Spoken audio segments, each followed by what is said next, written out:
Hello guys, welcome to another video. And आज की video बहुत ही ज़्यादा इंटरेस्टिंग होने वाली है बिकॉज आज मैं अपने दो दोस्तों को बुलाऊंगा जो कि जेई के ही एस्पिरेंट हैं एंड वो जेई मेंस एडवांस पिछले साल क्वालिफाई कर चुके हैं और एनटीएससी सेकंड स्टेज भी क्वालिफाई कर चुके हैं। तो इस वीडियो में मैं उनको बुलाऊंगा और उनका एक पूरा जर्नी हम कवर करेंगे कि उन्होंने कैसे तैयारी स्टार्ट की और कैसे यहाँ तक पहुँचे और बेसिकली क्या गलतियाँ नहीं करनी होती है at the time of preparation और क्या किताबें प्रेफर करनी होती है, कैसे पढ़ना होता है। तो जो लोग अभी कोटा आ रहे हैं या जो कोटा में हैं या जो 10th के बाद 11th में गए हैं और उनका सपना है आईटी जेई क्रैक करना, ये वीडियो उनके लिए बहुत ही ज़्यादा इंपॉर्टेंट होने वाली है। और मेरे इस वीडियो का पर्पस यही है कि अगर आपको 1% भी इस वीडियो से फ़ायदा होता है तो प्लीज़ आप एक प्यारा सा कमेंट करिएगा जिससे मुझे पता चल जाएगा। तो सबसे पहले मैं अपने उन दोनों दोस्तों को बुलाना चाहूँगा और इनका एक इंट्रोडक्शन कराता हूँ और फिर उनका एक हम जर्नी देखेंगे कि वो कैसे यहाँ तक पहुँचे और क्या गलतियाँ बेसिकली नहीं करनी होंगी, जो क्योंकि वो अभी ड्रॉप ईयर में है। तो बेसिकली ड्रॉपर से अच्छा कौन ही जानता है कि क्या गलतियां नहीं करनी होती। तो उनका जो एक एक्सपीरियंस है वो 2 साल का 3 साल का, वो हम सारी चीज़ें यहाँ पे पुट करेंगे और फिर आपको इससे ज़रूर फ़ायदा होगा। तो पहले हम बुलाते हैं अरसान भाई को, प्लीज़। हेलो, हाय तिवारी भाई। Hello hello hello. हमारे व्यूवर्स को भी हाय बोल दीजिए।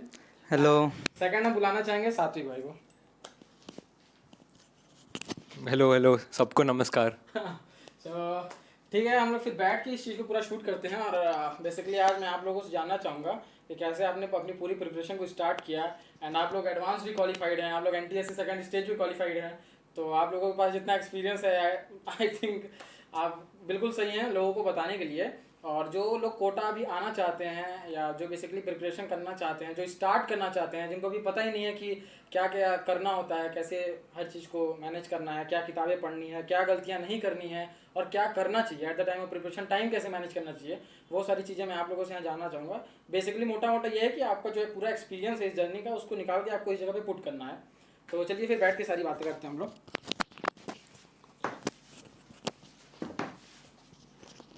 तो सबसे पहले मैं चाहूँगा कि अरसान भाई आप अपनी पूरी जर्नी शेयर करिए और कैसे आप यहाँ तक पहुँचे और क्या क्या बेसिकली आपने जेई की प्रिपरेशन में की, कैसे स्टार्ट किया, क्या गलतियाँ फेस की जिसको आपको लगा कि अब इस चीज़ को सुधारना चाहिए और इसको करने से ही सिलेक्शन होगा और ऐसे ही टाइम मैनेज किया जाता है। वो सारी चीज़ें आप हमारे व्यूअर्स को बताइए जिससे इनको आने वाले समय में पूरी हेल्प हो। ठीक है, तो ये लीजिए। हाँ, तो जैसे कि तिवारी भैया ने बताया, मैं ड्रॉपर स्टूडेंट हूँ। मैं इसी साल कोटा आया हूँ। इससे पहले मैंने 2 साल जेई की तैयारी की है back in my town Mysore. तो मैं अपना कुछ एक्सपीरियंसेस शेयर करना चाहूँगा जिससे आपको भी मदद हो और जो गलतियाँ मैंने की, जो मुझे नहीं करनी चाहिए थी अच्छी प्रिपरेशन के लिए। तो इस आईआईटी जेई लाइफ जो 2 या 3 साल तक चलती है, ये आपके लाइफ के one of the most important years हैं जो डिटरमाइन करेंगे कि आपका आगे वाला जीवन कैसा होगा। तो ये 2 या 3 साल आपके लिए बहुत क्रूशियल हैं और ये शहर कोटा, जिसको पूरे भारतवर्ष में माना जाता है कि कोटा आईआईटी जेई के लिए तैयारी के लिए सबसे बेस्ट जगह माना जाता है इसको। तो मैं भी यहाँ इस साल 13th ड्रॉप ईयर में आया हूँ और अब तक जो भी मैंने 6-7 महीने बिताए हैं यहाँ पे कोटा में, बहुत ही अच्छे रहे हैं। यहाँ पर जैसे पढ़ाई होती है एकदम कोचिंग में, जो टाइम मिलता है पढ़ने के लिए, स्पेशली ड्रॉपर्स के लिए तो बहुत ही अच्छी जगह है। सुबह में सब कोचिंग हो जाता है, फिर आपको सेल्फ स्टडी का टाइम बहुत मिलता है और यहाँ सब जैसे हॉस्टल में दोस्त बनते हैं, नए दोस्त बनते हैं, बॉन्डिंग बढ़ती है, तो सब अच्छा लगता है। कोटा वैसा माना जाए तो बहुत फ़ायदेमंद है। आपको पढ़ने के लिए बहुत अच्छा माहौल मिलता है। टीचर्स, जहाँ तक टीचर्स की बात है, कोचिंग में बहुत अच्छे टीचर्स मिलते हैं। ये एक सबसे बड़ा प्लस पॉइंट है कि जो एक्सपीरियंस टीचर्स लाते हैं, 25 ईयर्स 30 ईयर्स के एक्सपीरियंस भी लाते हैं टीचर्स, वो आपको बहुत मदद करता है। स्पेशली ड्रॉप ईयर में जब आपको एक साथ क्यूमुलेटिव सब इफ़ेक्ट करना है, सब कवर करना है, 11th और 12th, बहुत इफ़ेक्टिव है। तभी मैं जो मेरा सपना था एक आईआईटी ज्वाइन करने का, जो कुछ रीज़न्स की वजह से नहीं हो पाया था पिछले साल 12th में, तो मैंने डिसाइड किया कि मैं 1 साल ड्रॉप लूँगा, फिर से कोशिश करूँगा और 13th में मैं कोटा आ गया। स्टार्टिंग में थोड़ा डर लगता है कि इस साल ड्रॉप लिया है, कुछ करना ज़रूरी है, बिना कुछ की वापस जाना अच्छा भी नहीं लगता। पेरेंट्स को मुश्किल से मनाया है कि मैं इस साल ड्रॉप लूँगा और कुछ करूँगा। तो मैं आपको कुछ एक्सपीरियंसेस बताऊँगा अपने कि कैसे मैंने प्रिपरेशन स्टार्ट की थी और कैसे अभी चल रही है। तो जैसे कि जानते हैं कि जेई की प्रिपरेशन 11th में यूजुअली स्टार्ट होती है। तो मैं 10th तक नॉर्मल सीबीएसई स्कूल में पढ़ा हूँ और मैंने थोड़ी बहुत ट्यूशनिंग की थी 10th तक, जिसकी मदद से मैं एनटीएससी क्वालिफाई कर पाया था। तो जैसे एनटीएससी क्वालिफाई किया तो मैंने सोचा, तभी से मेरा प्लान था कि मैं जेई प्रिपरेशन करूँगा। तो मैं एक इंटीग्रेटेड कॉलेज में ज्वाइन हुआ था 11th में, तो तभी स्टार्ट हुई थी मेरी आईआईटी जेई की जर्नी।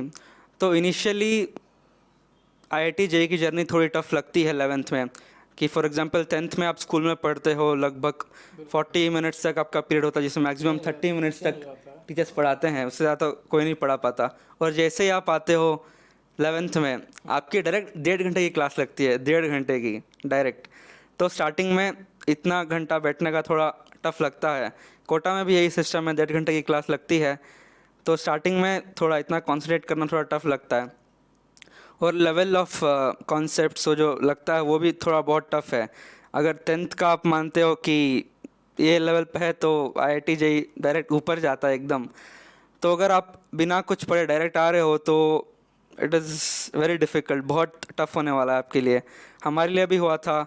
लगभग आधा 11th आपको बस सेटल होने में जाएगा, और स्टार्टिंग के चैप्टर्स आपको ऐसा होगा कि आपका सब मूड ख़राब हो जाएगा। टेस्ट में बिल्कुल स्कोर नहीं आएगा, बिल्कुल नहीं आएगा। नए स्टूडेंट्स के लिए बहुत बहुत टफ़ होगा। पर इस स्टेज में आपके लिए ज़रूरी है कि आप गिव अप ना करें। सबसे बड़ी बात, गिव अप ना। एक जो सबसे बड़ी गलती है जो लगभग बहुत लोग करते हैं, जो मैंने ऑब्ज़र्व किया है, कि जैसे ही आप डिमोटिवेट हुए, मार्क्स कम आए, आप कोचिंग जाना बंद कर देते हो। ये सबसे बड़ी गलती है, सबसे बड़ी। इससे बड़ी कोई गलती हो ही नहीं सकती। आप जितना भी कोशिश करो, ऑनलाइन लेक्चर से आप वो कवर अप नहीं कर सकते। जो फील आपको क्लासरूम में मिलता है, फिजिकल अट्रैक्शन बहुत, जो आपको क्लास टीचर के आगे जो आप पढ़ते हो, जो समझते हो, वो आप कहीं नहीं समझ पाओगे। तो ये एक गलती कभी मत करना। अपनी अटेंडेंस को कंसिस्टेंट रखना, सारे क्लास अटेंड करना। सारे क्लास अटेंड करोगे तो कुछ ना कुछ इसका फ़ायदा होगा, बिल्कुल होगा। और रेगुलर जो टेस्ट होते हैं कोचिंग में, उसको कभी मिस मत करना। और जो आइडियल है कोचिंग में, जो आइडियल आप कोटा में कर सकते हो, कि एक तो आप कोचिंग अटेंड करो, दूसरा जो आप डेली कोचिंग में होता है, जैसे कि आज एक टॉपिक कवर हो, काइनेमैटिक्स में प्रोजेक्टाइल मोशन कवर हुआ, उसी दिन आप उसको कवर करने की कोशिश करें। रिवीजन करो नोट्स का, फिर जो शीट आपको मिलती है, होमवर्क मिलता है, उसको कवर अप करने की कोशिश करो। अगर आप इतना ही कर लोगे तो बहुत है। जैसे ही आप इतना कवर करोगे, मैं आपको गारंटी दे सकता हूँ कि आपका अच्छा से अच्छा रैंक आएगा, बिल्कुल आएगा। आपको जैसे ही आप सब मटेरियल जो कोचिंग से दिया हुआ कंप्लीट करेंगे, उसके ऊपर आपको जेई मेंस के लिए और कुछ प्रिपरेशन की ज़रूरत है ही नहीं। मोर देन सफिशिएंट है जो कोचिंग में आपको मटेरियल मिलता है, और डीपीपी डेली, डीपीपी, दोनों के ऊपर आपको किसी चीज़ की ज़रूरत है ही नहीं। बस उतना ही चाहिए होता है। वही कर लें, आपके लिए बहुत बड़ी बात है। तो यही कुछ चीज़ें हैं जो आप कोटा में करके आराम से अपना अच्छा रैंक सिक्योर कर सकते हो। कोटा बेसिकली अरसान भाई, होता क्या है कि बहुत लोग हैं जो पूछते हैं कि टाइम मैनेजमेंट का प्रॉब्लम है, ठीक है।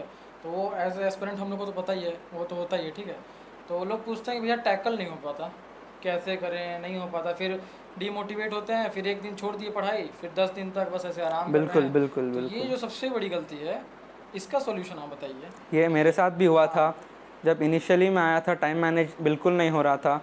स्टार्टिंग में इश्यू होता है, क्योंकि आप स्कूल से डायरेक्ट आते हो तो पैचअप नहीं कर पाते। बिल्कुल बिल्कुल। पर आप सोचिए, सभी के पास 24 घंटे ही हैं। सबके फ़र्क इसी में पड़ता है सबके कि पास। आप उस 24 घंटे में करते क्या हो। चाहे वो एक टॉपर हो, चाहे कोई भी हो, हाँ, सब एक ही सबके रेस में पास दौड़ रहे हैं, सेम सबके पास टाइम सेम है, टाइम है, बिल्कुल सब। बिल्कुल। तो उसी टाइम में आपको यूटिलाइज़ करना है। मैं आपको इतना कह दूं कि कम से कम 5 घंटे, कम से कम, उससे कम सेल्फ स्टडी में नहीं होगा। आईआईटी जेईई में कुछ नहीं होगा।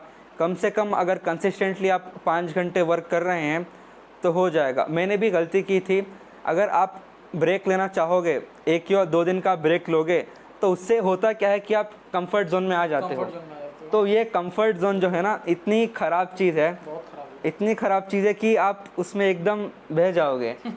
2 दिन का ब्रेक लेना चाहोगे पर पता नहीं चलेगा 10 दिन कब निकल गए। निकल गए। और ये जो 10 दिन का लॉस है ना, वो आप कवर करने के लिए इतनी मेहनत करनी पड़ेगी, वो बहुत मुश्किल हो जाएगा। और जैसे ये कवर करोगे आगे का छूटता चला जाएगा और ऐसे ही चैप्टर बाय चैप्टर ख़राब होते जाएंगे। अगर जैसे आप एक चैप्टर मिस करोगे तो नेक्स्ट चैप्टर उसका कनेक्टिविटी अगर हुआ तो वो चैप्टर भी गया। उसके पीछे पीछे जैसा आपका बैकलॉग बढ़ेगा, टेस्ट में नंबर और कम होते जाएंगे। जैसे टेस्ट में नंबर कम होगी, आपको कॉन्फिडेंस और गिरेगा। तो इसलिए मैं स्टार्टिंग में बोला, सबसे पहली चीज़ क्लास मिस मत करो। इसी क्लास ख़त्म हो, रिवीजन बहुत ज़रूरी है। और सबसे ज़रूरी है शॉर्ट नोट्स बनाना। जैसे ही आपका चैप्टर हो, जैसे चल रहा है, फार्मूलाज नोट डाउन करो, जो भी ऐसे न्यूमेरिकल सॉल्वेबल जो शॉर्टकट्स आपको क्लास में मिलती हैं उसको नोट डाउन करो और इसको रिवीजन करते रहो। अगर आप एक चैप्टर पढ़ रहे हो फिर 2 महीने तक उसको छुओगे भी नहीं तो आपको पता नहीं चलेगा कब वो आपके दिमाग से निकल गया। ह्यूमन ब्रेन कैपेसिटी इतना ही होता है, उसके ऊपर टच में रहना चाहिए, नहीं होता। तो चैप्टर के टच में रहना और रिवीजन ऐसा भी नहीं होता कि पूरा चैप्टर खोल के बैठ गए। शॉर्ट नोट्स बनाओ, शॉर्ट नोट्स के साथ रिवीजन करो प्रॉपर। विटिन 1-1 महीने के बाद पुराना खोलो, फिर से रिवाइज करते रहो। क्योंकि जेई का प्रिपरेशन जो 2 साल चलता है बहुत इंटेंसिव है, बहुत लंबा प्रिपरेशन है। जेई में टफनेस इतना नहीं है, टफनेस इसी से आता है कि सिलेबस बहुत वास्ट है। 2 साल का इतना सिलेबस, फिजिक्स केमिस्ट्री मैथ्स के मिलाओ तो लगभग 100 के ऊपर चैप्टर हो जाते हैं। तो ये 2 साल में कवर करना और उसको याद रख के सारे फार्मूला दिमाग में रखना, स्पेशली केमिस्ट्री में बोला जाता है कि पूरी एनसीईआरटी याद रख लो तो हो जाएगा। अब एनसीईआरटी है छोटे बुक पर, उसमें इन्फॉर्मेशन इतनी है और जेई किसी भी लाइन से आपको कुछ भी पूछ सकता है। और केमिस्ट्री जैसा सब बोलते हैं कि सच में स्कोरिंग सब्जेक्ट है। केमिस्ट्री अगर आप ठीक से करते हो तो 80 to 90 मार्क्स इजीली स्कोर कर सकते हो केमिस्ट्री में। केमिस्ट्री से मेरी मैंने देखा है कि अधिकतर जो स्टूडेंट्स होते हैं वो केमिस्ट्री पे ही उनका फोकस नहीं होता और वहीं वो लैग कर जाते हैं। क्योंकि केमिस्ट्री को माना जाता है थोड़ा बोरिंग सब्जेक्ट माना जाता है, क्योंकि थोड़ा फैक्चुअल बेस्ड होता है। पर ये बहुत बड़ी गलती है जो मैंने अपने 11th और 12th में की थी। मैंने 12th में ऑर्गेनिक केमिस्ट्री नहीं की थी, जिसका बहुत बड़ा नुकसान मुझे हुआ आईआईटी मेरे पिछले वाले मेंस में। और जो भी केमिस्ट्री मैंने डायरेक्ट फोकस नहीं किया था तो केमिस्ट्री में मेरे नंबर कम आए थे, तो उसके वजह से मेरा ओवरऑल रैंक बहुत गिर गया था। फिज़िक्स और मैथ्स रेगुलर स्टूडेंट्स को पसंद आता है, लॉजिक बेस्ड होता है, करने में मज़ा आता है, चैप्टर्स भी अच्छे हैं थोड़े बहुत। तो ऐसा होता है केमिस्ट्री को आप नेगलेक्ट करते हो, फिज़िक्स और मैथ्स को ज़्यादा करने लगते हो। पर ये एक बहुत ख़राब स्ट्रैटेजी है, मैं मानता हूँ। जैसे मैं ड्रॉप ईयर में आया, मुझे समझ में आया कि ये एक बहुत ख़राब स्ट्रैटेजी है। प्रायोरिटाइज जो आपको मार्क्स देगा, और केमिस्ट्री ऐसा सब्जेक्ट है जो आपको मैथ थोड़ा बहुत मार्क्स अच्छे से फेच करता है।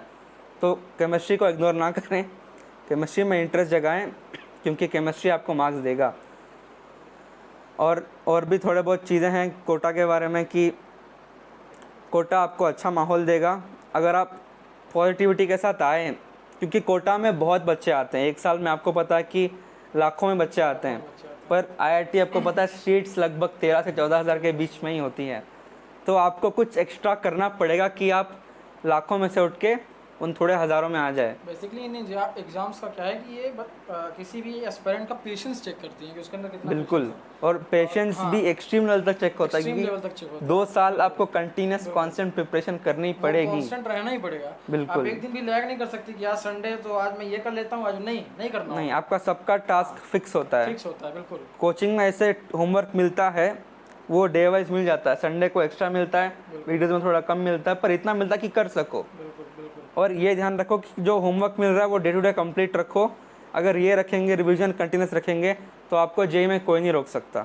ये एक मात्र टिप है जो सबको पता होता है, फिर भी करना बहुत मुश्किल है, करना आसान नहीं है, क्योंकि डिस्ट्रैक्शंस बहुत आसान है। फ़ोन हो गया, वेब सीरीज़, नेटफ्लिक्स, डिस्ट्रैक्शंस बहुत होते हैं। हमारे साथ भी हुआ है, 12th में बहुत हुआ है, इसलिए ड्रॉप लेके इस साल आए हैं। पर इस साल थोड़ा सीरियसनेस था, क्योंकि लास्ट ईयर था, कुछ करना था। तो देखते हैं इस साल कैसे जाता है। तो जो भी आ रहे हैं कोटा के लिए ऑल द बेस्ट, और कुछ प्रीवियस अपना सपने जो बना के आए हैं उसको कंप्लीट करने की पूरी कोशिश करें, लगातार मेहनत करते रहें। और जो भी अपने एस्पिरेंट्स हैं कोटा में जो आने वाले हैं, all the best to all of you. Basically जैसा कि अभी आपने सुना ये सारी चीज़ें, दैट कि अगर आप इन सारी चीज़ों को फॉलो करते हैं तो कहीं ना कहीं आपको 10% 15% फ़ायदा होगा ही होगा। एंड आप अगर इतना ही करते हैं तो आप लाखों बच्चों से कितने ऊपर चले जाएंगे वो आपको भी पता नहीं चलता।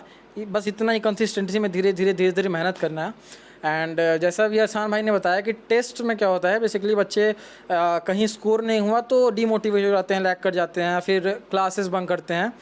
तो इस पे मेरे को भी एक अपना इंसिडेंट याद आ गया। हम लोग अभी 4-5 महीने पहले क्लास में थे। एंड मेरे जो बायो के टीचर हैं वो उनसे भी मैंने ही ये क्वेश्चन पूछा था कि सर मेरे टेस्ट में मार्क्स नहीं आ रहे हैं और सर मैं क्या करूं।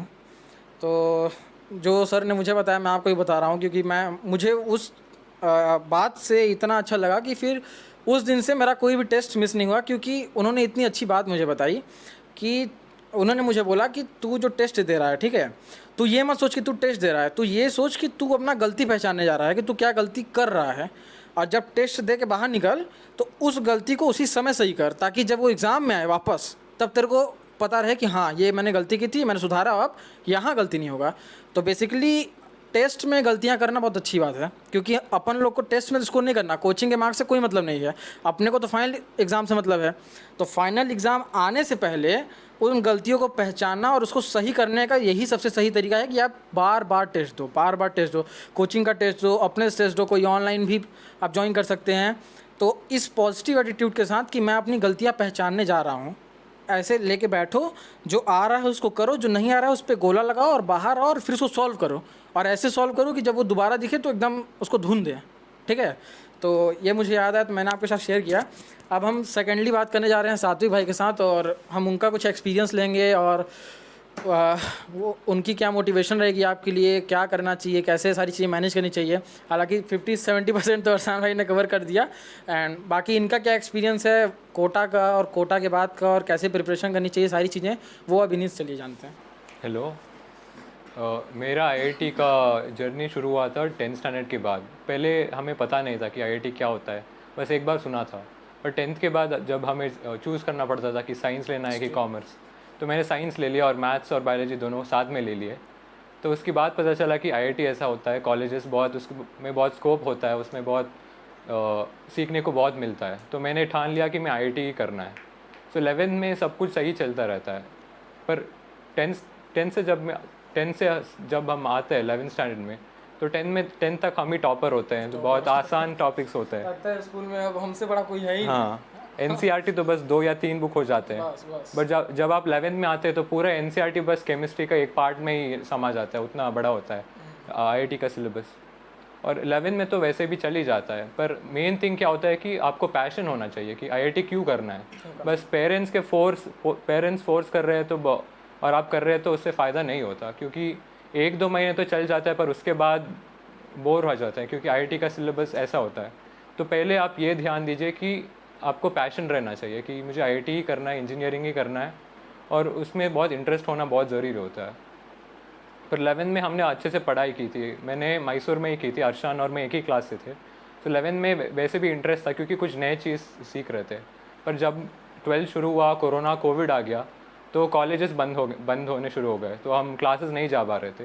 तो एक बड़ी गलती जो मैंने की थी कि ऑनलाइन क्लासेस मैंने सोचा रिकॉर्डेड देख लेता हूँ, लाइव कौन देखता है, तो मैंने रिकॉर्डेड देखने की डिसीजन लिया था, पर नहीं देख पाया रिकॉर्डेड क्लासेस। तो ये सबसे बड़ी गलती हो गई। और दूसरी गलती होती है जब टीचर्स होमवर्क देते हैं तो हम सोचते हैं ये तो कर लेंगे, आज क्लास में किया था सेम ही होमवर्क दिया है, तो नहीं कर पाते हैं। तो वो जब होमवर्क एक के बाद एक लैग करना शुरू होता है तो एक चेन रिएक्शन शुरू हो जाता है, आज नहीं किया होमवर्क तो कल नहीं कर पाएंगे, परसों नहीं कर पाएंगे, ऐसा एक चैप्टर छूट जाता है, एक के बाद 2 बनता है, 3 बनता है, ऐसा पूरा बैकलॉग हो जाता है। तो उससे वो क्या होता है, हमारा कॉन्फिडेंस गिर जाता है। अगर एक बार टेस्ट में कम आ गया मार्क्स तो उससे भी कॉन्फिडेंस गिर जाता है। तो 12th में हम पढ़ाई नहीं कर पाए थे, पर लास्ट में जब एग्ज़ाम आ रहे होते तो मेन थिंग क्या होता है, हर रोज़ आपको शॉर्ट नोट्स बनाना ही पड़ता है। जो ये मेरे एक्सपीरियंस से बता रहा हूँ, जो रोज़ आप क्लास में सीखते हो वो नोट्स बनाते हो, उसके बाद घर में आने के बाद आपको शॉर्ट नोट्स बनाना ही होता है। एक नया बुक लीजिए, उसमें शॉर्ट नोट्स जो आपको याद नहीं रहते वो बना लीजिए, और रोज़ एक बार ग्लांस कर लीजिए, तो इतना काफ़ी हो जाता है। वन मेन थिंग एक और जो मैं कहना चाहता हूँ वो कंसिस्टेंसी होता है। और पर्सनली स्पीकिंग जब हम टाइम टेबल बनाते तो 6 से 7 पढ़ लूँगा, और अगर 6:10 हो गया और आपने शुरू नहीं किया तो क्या करते हैं, 7 बजे करते हैं। 7 बजे करते और 7:05 हो गया, नहीं शुरू किया तो 8 बजे। तो ऐसे 1 घंटा आगे चला जाता है। अगर 2-3 घंटे वेस्ट कर दिया तो हमें लगता है आज तो नहीं हो पाएगा, तो कल से करते हैं। तो कल भी ऐसा ही होता है। तो जो ज़्यादा पोस्टपोन करते रहते हैं, प्रोक्रेस्टिनेट करते रहते हैं, तो उनके लिए थोड़ा मुश्किल हो जाता है। तो इसलिए आप हमेशा मोटिवेटेड रहिए। अगर आपको कोई प्रॉब्लम हो ना, तो बहुत इम्पॉर्टेंट है कि आप अपने टीचर से एक बार बात कर लें, तो कैसे पढ़ना होता है। और काउंसलर्स भी होते हैं कोचिंग सेंटर्स में, उनसे भी एक बार बात कर लीजिए। और कोई भी प्रॉब्लम हो तो अपने पेरेंट्स को ज़रूर बताइए, तो ये बहुत इंपॉर्टेंट होता है। सबसे इम्पोर्टेंट पार्ट है। और 12th में कुछ भी हो भी गया तो 12th में ज़्यादा पढ़ाई नहीं हो पाई, फिर भी मैंने बस जेई दे दिया था। तो उसमें 12th में 99 परसेंटाइल आता जेई मेंस में। उसके बाद एडवांस भी दे ही दिया था, तो उसमें बस क्वालिफाई हुआ था। पर आईआईटी की रैंक इंप्रूव करने के लिए मैंने ड्रॉप ले लिया था। सो और मैं जानता हूँ कि बहुत बच्चे कोटा आना चाहते हैं, जिनको भी आईआईटी या नीट करना चाहते हैं, तो वो कोटा आने के लिए बहुत ट्राई करते हैं। तो एक मैं बताना चाहता हूँ कि कोटा से और अच्छा जगह आपको प्रिपरेशन के लिए नहीं मिलता है। जैसे यूपीएससी के लिए दिल्ली होता है, ऐसे आईआईटी और जेई के लिए और नीट के लिए कोटा ही होता है। तो आपको कोटा आने के लिए पहले आपको डिसीजन लेना पड़ता है, क्योंकि ये बहुत बड़ा डिसीजन होता है। 2 साल या 3 साल यही रहना पड़ता है। तो आपको मेंटली प्रिपेयर करना पड़ता है आपको, बिकॉज या स्ट्रेस तो थोड़ा होता ही है। और कुछ बच्चे पढ़ नहीं रहे होते हैं, उनको देख के हमें भी लगता है कि हमें भी पढ़ना नहीं है, बाद में पढ़ लेंगे, जब एग्ज़ाम आएगा तो 1 हफ्ते पहले पढ़ लेंगे। पर ऐसा नहीं हो सकता। तो आपको हमेशा मोटिवेटेड रहना चाहिए। और एक इम्पॉर्टेंट थिंग है कि कोटा में आपके पेरेंट्स नहीं होते, तो अगर आप पढ़ नहीं रहे तो कोई पूछने वाला नहीं होता। अगर आपके टीचर के साथ रिलेशनशिप अच्छा नहीं हो तो वो भी पूछते नहीं है कि कैसे मार्क्स आ रहे हैं। तो अगर एक बार उनसे कांटेक्ट निकल गया तो वो भी थोड़ा मुश्किल हो सकता है। इसलिए आप ये ध्यान में रखिए कि आप बहुत मोटिवेटेड रहें, और कुछ भी हो जाए, कम मार्क्स भी आ जाए तो अगले एग्ज़ाम में बहुत ज़्यादा आ सकते हैं। जैसे तिवारी भैया ने आप बताया कि आप जितना गलती करोगे उससे बहुत सीखते हैं। तो जब आप गलती करते हैं तो गलती करना तो बहुत आसान होता है, पर उस गलती को सुधारना होता है। और जब एक्चुअल एग्ज़ाम आते हैं तो उसमें गलती नहीं होती है। तो जितना गलती कर सके करे, और उससे भी इम्पॉर्टेंट कि उस गलती को सुधार ले। और डाउट है तो टीचर से ज़रूर पूछे, कितना भी छोटा डाउट हो। तो a person who asks a doubt is a fool for a minute, और who doesn't ask a doubt is a fool for a lifetime. तो इसलिए आप हमेशा जब डाउट आता है तो उसे पूछना ही चाहिए टीचर से, या अपने दोस्तों से भी पूछ लो, ये भी चलता है। तो आजकल तो टेक्नोलॉजी इतना बढ़ गया है। सो पबजी खेलने के बजाय आप डाउट नट या अनअकैडमी के उससे वहाँ डाउट पूछ लीजिए। तो वो बहुत, मैं अपने पर्सनली से बता रहा हूँ कि डाउट जो मैंने मोबाइल में देखता हूँ ना, अगर कोई नया आया था तो उसमें डाउट से पूरा क्लियर हो जाते हैं। तो एक टेक्नोलॉजी से एक और बात है कि टेक्नोलॉजी से बच्चे बहुत बिगड़ रहे हैं आजकल। जो फ़ोन तो मिल जाता है क्योंकि कोटा में आ रहे हैं तो पेरेंट्स फ़ोन तो दिलाते ही हैं, पर वो कैसे यूज़ करते हैं वो हम पे ही डिपेंड रहता है। तो अच्छे काम के लिए यूज़ करें। और डाउट या तो यूट्यूब पे भी एक्स्ट्रा वीडियोस भी देख लेता हूँ, अगर कोई डाउट है या फिर कोई क्लैरिफिकेशन करना है या फिर रिवीजन करना है। रिवीजन के लिए भी बहुत फ़ायदेमंद होता है फ़ोन से, यूट्यूब से, या फिर ऑनलाइन से कोचिंग भी देख सकते हो। पर लाइव क्लासेस तो अटेंड करना ही है, उसके बाद समझ नहीं आया तो फिर से रिकॉर्डेड देख लिए। एक बड़ी गलती जो करते हैं बच्चे, जो कोटा आके भी गलती करते हैं, वो है कि कोचिंग नहीं जाते। बस कोटा आ जाते हैं और रूम में बैठ जाते हैं और कोचिंग बिल्कुल नहीं जाते। तो ये बहुत बड़ा प्रॉब्लम होता है। इससे फ़ायदा तो नहीं होता, और घर में नहीं है तो पेरेंट्स नहीं है तो घर में सोचते थे रिकॉर्ड देख लेते, पर रूम में नहीं हो पाता। तो एक क्लासेस जाना पड़ता है, एक रिवीजन नोट्स बनाना पड़ता है, एक मोटिवेटेड रहना पड़ता है। अगर आपको कोई मेंटल प्रॉब्लम लग रहा है या स्ट्रेस लग रहा है तो ज़रूर बता दीजिए, क्योंकि अंदर से एक बार एक स्ट्रेस आ गया तो वो बड़ा बन जाता है, और उसे पूछने वाला कोई नहीं होता तो वो भी बहुत प्रॉब्लम बन जाता है। तो मेरा 12th में 99 तो आ गया था, पर मुझे आईआईटी जाना था, इसलिए मैंने ड्रॉप ले लिया। और जब मैं पहली बार कोटा आया था तो मुझे हिंदी अच्छे से नहीं आता, अभी भी थोड़ा अच्छे से नहीं आता, पर काम चला लेता हूँ। तो आपको एक ध्यान में रखना पड़ेगा कि आपको हिंदी आनी चाहिए। तो थोड़ा थोड़ा तो मैं कार्टून देख के सीख किया था, तो आप भी थोड़ा बात करके थोड़ा दोस्तों से बात करते ही जाता है। हाँ, आपका भी फ्रेंड सर्कल बना, बात करते हाँ, अच्छे दोस्त मिल जाते हैं, लैंग्वेज भी सिखा देते हैं। तो थोड़ा बेसिक्स आ गए तो ही काफ़ी है। थोड़ा बात करते करते टीचर्स के साथ बात करते तो चल जाता है, और इंग्लिश भी चल जाता है थोड़ा थोड़ा, तो ये भी चलता है। और सच बोले तो कोटा में एनवायरनमेंट बहुत अच्छा होता है जो पढ़ाई करना चाहते हैं। और जो सीरीज में दिखाई जाती है, हाँ, ऐसा यहाँ पे कुछ भी नहीं है, ऐसा नहीं है, उससे बिल्कुल ही अलग है कोटा। तो आप लोग ये मत समझिए कि कोई वेब सीरीज़ देख लिए तो जैसा वहाँ चल रहा है वैसा ही होता है, ऐसा कुछ भी नहीं है। यहाँ पे सारे लोग ही बहुत सपोर्टिव हैं आपके साथ। अगर आप कोई चीज़ कर रहे हैं आप कहीं पर लैग कर रहे हैं और आप अगर किसी को बताते हैं तो वो पक्का आपकी हेल्प ही करेगा, आपका कोई यहाँ पे नुकसान नहीं करेगा, क्योंकि सब उसी रेस में दौड़ रहे हैं तो सबको अपना अपना फ़ायदा दिखता है कहीं ना कहीं से। तो और कोटा में बहुत अच्छी बात ये है कि ये स्टूडेंट्स के लिए बना है ये सिटी। आपको रात में खाना खाना है तो ऑनलाइन ऑर्डर कर सकते हैं, आपको सेकंड हैंड बुक्स चाहिए तो वो भी ले सकते हैं, सारी चीज़ आप हाँ बोर्ड लेना चाहिए, मार्कर चाहिए, जो चाहिए वो वो ले सकते हैं। और कोटा में one of the best thing is वो स्टडी सेंटर्स होते हैं, स्टडी रूम्स होते हैं कोचिंग सेंटर्स में। तो अगर रूम में पढ़ाई नहीं कर पा रहे, अगर अकेले हैं तो सो जाते हैं या फिर मोटिवेशन चला जाते हैं, तो आप स्टडी रूम में जा सकते हैं, वहाँ पढ़ाई कर सकते हैं, क्योंकि वहाँ माहौल बनता है। पूरे बच्चे हाँ। होते हैं, बिल्कुल। और हॉस्टल में भी बहुत सपोर्टिव होते हैं हॉस्टल वाले, और आपको ज़्यादा काम भी नहीं करना पड़ता, बस पढ़ाई पे ध्यान बहुत अच्छे से होता है। क्योंकि घर में है तो बाहर जाने के लिए कहती है मम्मी, या फिर कोई फंक्शन आ जाता है, कोई प्रोग्राम्स आ जाते हैं, या फिर छोटा भाई बड़ा भाई बहुत लड़ाई बड़ाई होती रहती है। तो ये सब यहाँ भी लड़ाई होते हैं, पर फिर भी बाद में मोटिवेट हो जाते हैं, क्योंकि दोस्तों से बात करते हैं, तुम्हारे मार्क्स कितने हैं, मेरे मार्क्स कितने हैं, हम एक साथ कॉलेज जाएंगे, उस कॉलेज में जाएंगे, तो सपने भी बहुत बड़े बड़े देखते हैं, तो इससे भी मोटिवेशन मिलता रहता है। तो इस बार मैं जेई के लिए तैयारी कर रहा हूँ, 13th है, लास्ट ईयर है। पर वन थिंग इज़, आपको पहले ही ये ठान नहीं लेना है कि मुझे ड्रॉप लेना ही है, क्योंकि 11th और 12th में ही बहुत टाइम होता है। दैट्स वाई इस वीडियो को हमने शूट किया है। हाँ। कि आपको क्या गलतियां बेसिकली नहीं करनी है। हाँ। आपको 11th से ही उस चीज़ के लिए मेंटली प्रिपेयर रहना है और उस कंसिस्टेंसी को मेंटेन करके आगे जाना है, ताकि आपको यहाँ तक 13 तक ना जाना पड़े और 12th के बाद आप डायरेक्ट आईटी में हो। तो इस वीडियो से अगर आपको 1% भी 2% भी हेल्प होती है तो आप इस चीज़ को फॉलो करके डेफिनेटली वहाँ तक पहुँच सकते हैं। क्योंकि ये जो शूट है, ये जो रिव्यू है, ये एकदम हॉनेस्ट है। हम लोग कोटा में ही बैठ के मेरे रूम में ही पूरा शूट ले रहे हैं, और ये दोनों ही जेई के टॉपर एक्सपीरियंस बंदे हैं, तो ये दोनों अपनी ही चीज़ों को बता रहे हैं। तो आप वो कहते हैं ना कि गलतियां करके सीखने से अच्छा है किसी गलती से सीखो। हाँ। वरना वो उम्र ही बीत जाती है, गलती हाँ। करो फिर सीखो, गलती करो फिर सही है। सीखो। तो हमारी गलतियों से अगर आपको सीख मिलती है, आप 1% भी उस चीज़ को सुधार के सही कर पाते हैं, तो हमारे लिए वो बहुत बेस्ट है। हाँ। तो तब आप लोग फिर इनके साथ ही कॉलेज में आके आईटी में हाँ। फिर मिलिएगा, बात करिएगा, तो बात करिए। तो एक और बात ऑनेस्टली कहना चाहता हूँ कि थोड़ा वेदर थोड़ा अच्छा नहीं होता, क्योंकि ठंडे के मौसम में बहुत ठंड हो जाती है। हाँ, बहुत ज़रूरी है, क्योंकि तबीयत थोड़ा ख़राब हो जाता है। अब तो गर्मियाँ चल रही है, तो हमारे रूम में तो पूरा खौलता रहता है, अगर पानी फ्लोर पे डाल दो तो 1 मिनट में ही सूख जाता है। गर्मी बहुत। हाँ, तो पहले से ही आप थोड़ा तैयारी के साथ आइए। और सेहत तो बहुत इंपॉर्टेंट होता है, क्योंकि कोटा का वेदर बहुत अच्छा नहीं होता, बहुत अनफॉरगिविंग होता है, तो उसका थोड़ा ध्यान रखना पड़ता है। क्योंकि जितना भी स्ट्रांग हो इम्यूनिटी, जितना भी स्ट्रांग हो, मेरा इम्यूनिटी स्ट्रांग है, फिर भी तबीयत थोड़ा ख़राब ही हो जाता है, क्योंकि वेदर इतना अच्छा नहीं होता। एक बार तबीयत खराब हुई तो हाँ। बहुत नुकसान होता है। और यहाँ मम्मी भी नहीं केयर कर रही हाँ। होती है, वो सारी चीज़ें खुद ही से करनी होती हैं यहाँ पे। तो इन सारी चीज़ों का ध्यान रख के हमको पहले से ही प्रिपेयर होकर यहाँ पे आना पड़ता है। वो कहते हैं ना कि कोटा जाने से पहले कोटा की प्रिपरेशन एक करनी होती है।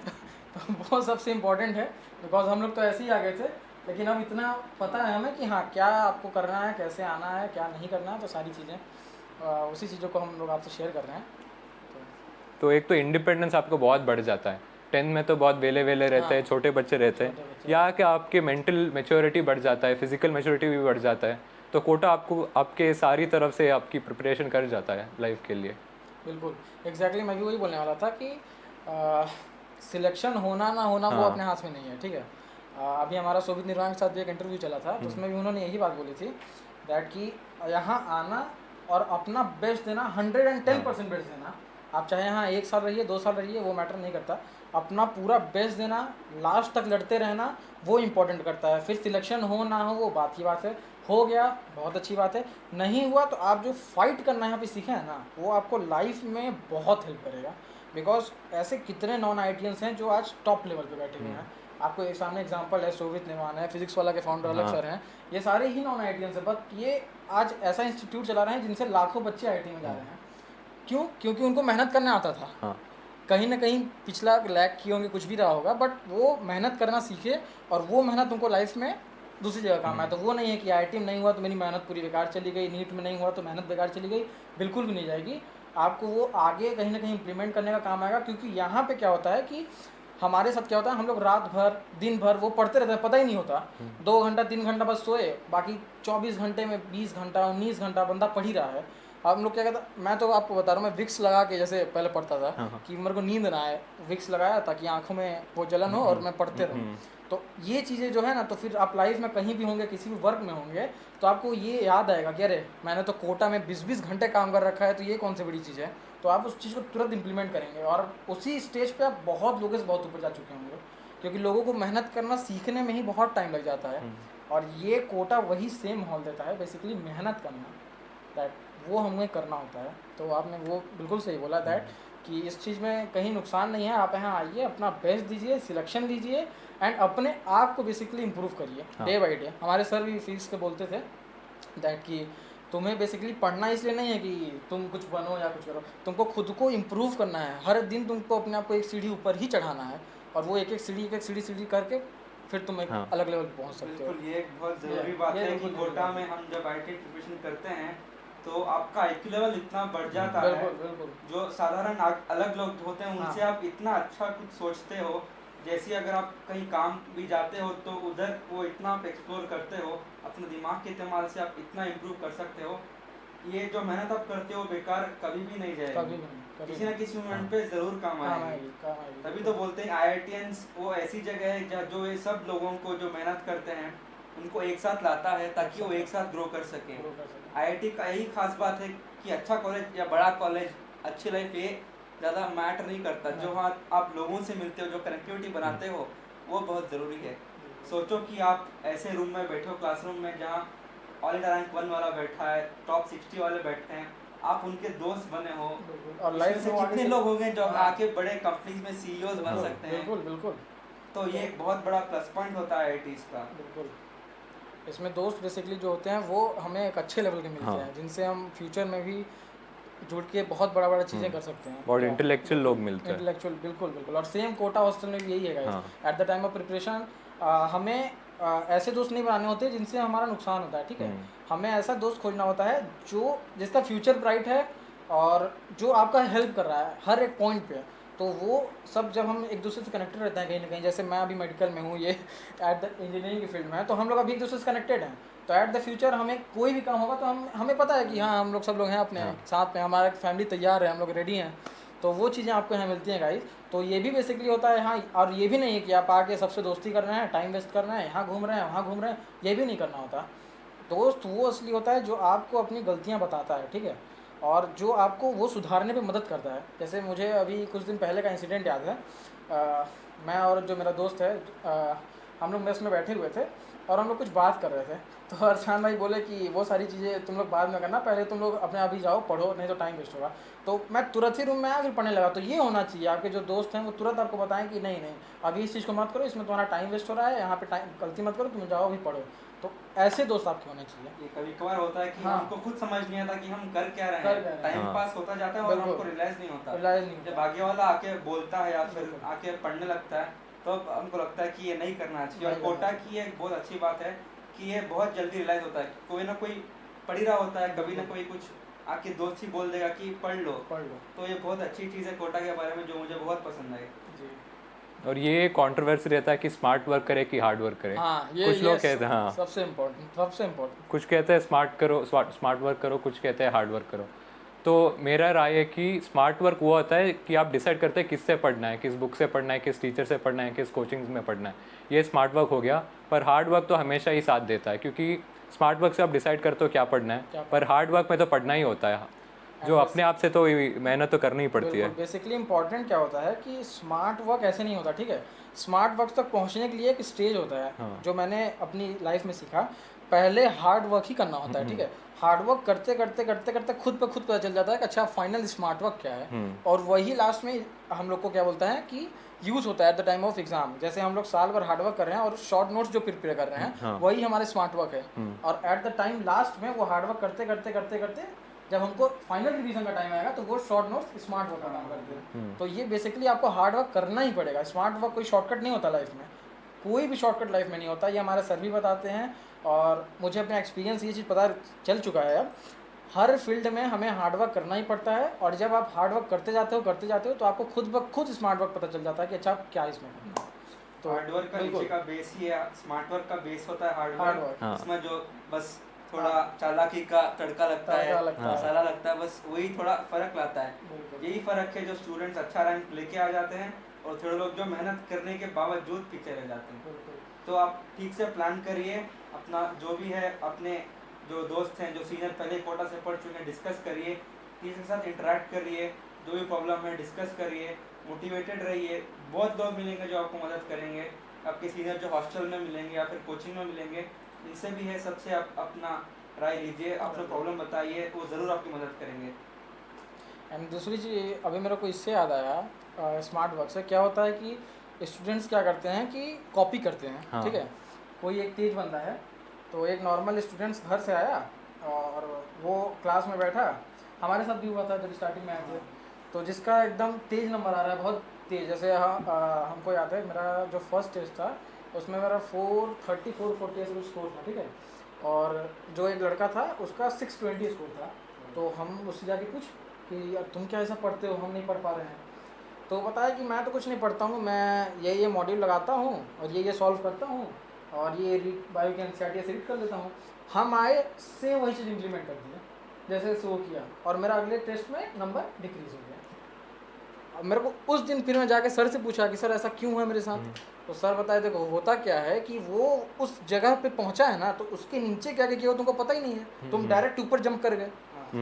ठीक है, तो आप जो जाके दोस्तों से पूछते हैं कि तू ऐसा कैसे किया, तो वो नहीं पूछना है, तुम ये पूछो कि तुम यहाँ तक पहुँचने के लिए क्या क्या किए। हाँ। पहले स्टार्टिंग कहाँ से किए थे कि यहाँ तक पहुँच पाए। तो दूसरे का कॉपी कभी भी नहीं करना है। आपको ये नहीं पता कि वो जो दूसरा है वो कितना घिस के वहाँ तक पहुँच पाया है तब वो कर रहा है, तो आप तो डायरेक्ट जंप कर गए, वो नहीं करना होता। आपको बेसिक से ही धीरे धीरे लेके चलना होता है। और अगर आप एक नंबर भी हर टेस्ट में इम्प्रूव कर रहे हैं तो आप अपने आप को कहीं ना कहीं आगे ही बढ़ा रहे हैं, वो पीछे नहीं जा रहा है। तो वो नहीं सोचना है कि अरे बस एक ही नंबर बढ़ा, नहीं, वो एक नंबर बढ़ा तो आप आगे हैं। और दूसरे का कॉपी कभी नहीं करना, दूसरे के बोलने पे कभी नहीं कि दूसरा कोई बोल रहा है कि तू इनऑर्गेनिक बस एनसीईआरटी ऐसे रट ले तेरा नंबर आ जाएगा, नहीं, बिल्कुल नहीं करना है। अपने को जितनी चीज़ें दी गई हैं वो सारी चीज़ें करनी है। तो दोस्तों से मुझे एक चीज़ याद आती है कि जब कोचिंग में हम होते हैं, जब दोस्तों हैं और अगर आपके दोस्त के नंबर ज़्यादा आ गए तो हम खुद को से कंपेयर करने लग जाते कंपेयर करने लग हैं। जाते हैं, बिल्कुल, हाँ। बहुत साथ important में point इससे थोड़ा नंबर अच्छे आते हैं बहुत मुझसे, इंपॉर्टेंट पॉइंट है। तो थोड़ा बुरा लगता है कि हम साथ में पढ़ रहे हैं, इतनी मेहनत ही कर रहे हैं, पर उसके नंबर अच्छे आ रहे हैं। पर ये इसलिए है क्योंकि उसने कभी ना कभी उससे ज़्यादा मेहनत की है। हाँ। बिल्कुल, वो मानना पड़ेगा आपको, आपको अपनी सच्चाई माननी पड़ेगी और हमेशा अपने आप को बेहतर करने की कोशिश करें। कभी ना कभी आप अपने आप को इतना अच्छा बना लेंगे कि समझ में आ जाएगा कि तब इतने थे अब इससे हो गए। अब कुछ ना कुछ आप अंदर में अच्छा महसूस करेंगे, तो दूसरों से कंपैरिजन ना करें और खुद को बेहतर करने की कोशिश करें, ये बहुत ज़रूरी बात है। बिल्कुल बिल्कुल बिल्कुल बिल्कुल। तो बेसिकली अभी हमने सारी चीज़ें शूट ली और ये सारी चीज़ें हैं, सारी गलतियां हैं जो आपको नहीं करनी है। एंड कोटा आने से पहले खुद को प्रिपेयर करना है, और सिर्फ कोटा ही नहीं, आप कहीं पे भी हैं, दुनिया के किसी भी कोने में हैं, तो ये वीडियो आपको ज़रूर हेल्प करेगा। आप इस वीडियो से अगर 1% भी मोटिवेट होते हैं और अपने काम को कंसिस्टेंसी के साथ करते हैं तो हम लोग डेफिनेटली बोलते हैं आपका सिलेक्शन हो ही जाएगा। क्योंकि यही सारी गलतियां होती हैं जो नहीं करनी होती, और ऐसे ही पढ़ना होता है जैसा इन्होंने आपको भी बताया। एंड वीडियो ज़्यादा लंबा ना करते हुए इस वीडियो को यहीं पे एंड करते हैं। Thank you so much, keep watching, keep safe, keep healthy, thank you so much.